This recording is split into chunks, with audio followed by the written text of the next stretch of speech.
Hey guys, and what is going on? Today I'm going to be changing the substrate that's in my Panda Angelfish aquarium. Let's get straight into this video. So this right here is the Panda Angelfish tank. You can see that the fish are swimming in there. And right now the substrate is a mixture of some soil and gravel, and I'm just gonna siphon all this out into a bucket right here and swap it for some sand. And I have no idea what Brownie here is doing. Are you eating the towel? So let me get started with that.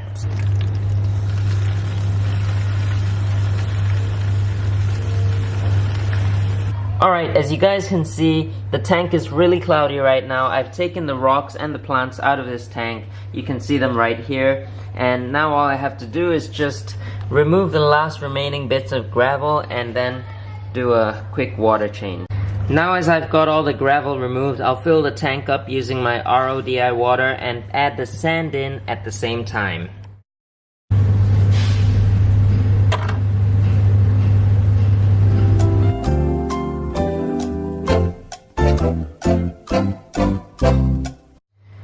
Alright, so I've added the rocks in and I'm pretty happy with the way it looks so far, but I want to add some plants into this tank, so I'm just going to plant some easy to care for plants. So this right here is my Taiwan red angelfish tank, and it's kind of like a dumping ground for all my extra plants, but I will be changing up the look of this tank soon. But right now I'm going to take some of these plants to put into the tank that we're currently setting up.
So this is how the tank turned out, and I am really happy with the way it looks so far. I might do a few changes in the future, such as adding a few more plants or some other stuff, but I'm not too sure yet. You can see that the CO2 diffuser is still in the tank, and I am probably going to take that out soon because the plants in this tank really don't require so much CO2.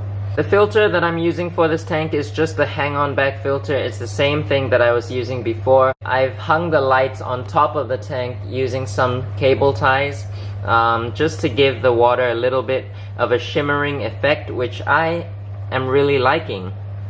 The plants that are in this tank are just 2 Amazon swords and 1 Java fern, and there's also a little bit of Hygrophila pinnatifida that's on the rock that I haven't taken off yet. I'm not so sure if that will survive or not, but I'm just gonna leave it on the rock and see how it does.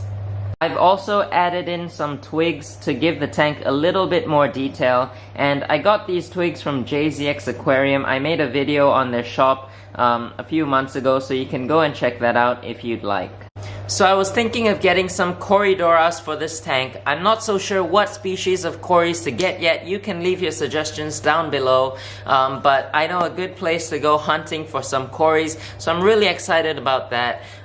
You guys suggested for me to get some Corys, so I'm gonna do it. I really want them as well because I used to keep Corydoras, but that was quite a while back when I had a larger tank with sand. So now I'm back using sand again, so I'm really excited. Also, Corydoras don't necessarily need to have a sand substrate. Cory from Aquarium Co-op, he went to Peru and found that the Corys were living in a sharp gravel substrate, so that was pretty interesting. So here I am sitting in the river. And we've collected Corydoras, whiptail cats, some tetras, Perugier, the catfish, the wood cat. And I wanted to show the substrate, because a lot of people freak out about sharp substrate.